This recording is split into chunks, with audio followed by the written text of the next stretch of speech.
وفاقی وزیر مصدق ملک نے مشکوک خطوط کا ججز تک پہنچنا سیکیورٹی لیپس قرار دے دیا۔ پروگرام ان فوکس میں گفتگو کرتے ہوئے ان کا کہنا تھا کہ بظاہر لگتا ہے خطوط کے ذریعے کوئی دھمکی دینے کی کوشش کر رہا ہے۔ انہوں نے اس خدشے کا بھی اظہار کیا کہ ہو سکتا ہے کہ پورے نظام کو سبوتاژ کرنے کی کوشش کی جا رہی ہے۔ ایک تو اس میں یہ عمل ہو سکتا ہے کہ کسی کو تھریٹ کرنے کی کوشش کی ہو، کیونکہ اگر نقصان پہنچانے کی کوشش ہوتی تو وہ جو صفوف بھیجا گیا ہے اس کی کانسنٹریشن وہ والی رکھی جاتی جس سے نقصان پہنچتا ہے۔ تو ایک شک یہ پڑتا ہے کہ ضرور کوئی انٹیمیڈیٹ کرنے کی یا تھریٹن کرنے کی کوشش کر رہا ہے۔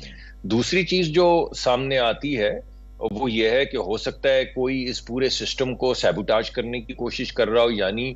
جب یہ کھیل کھلا جسٹس صدیقی صاحب کا وہ جو کیس ہے اس کے بعد،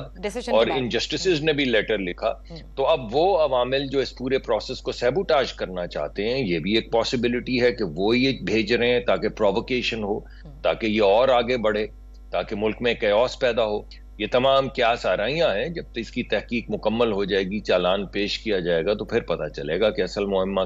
کیسے حل ہوگا اور کیا تھا اس کے پیچھے۔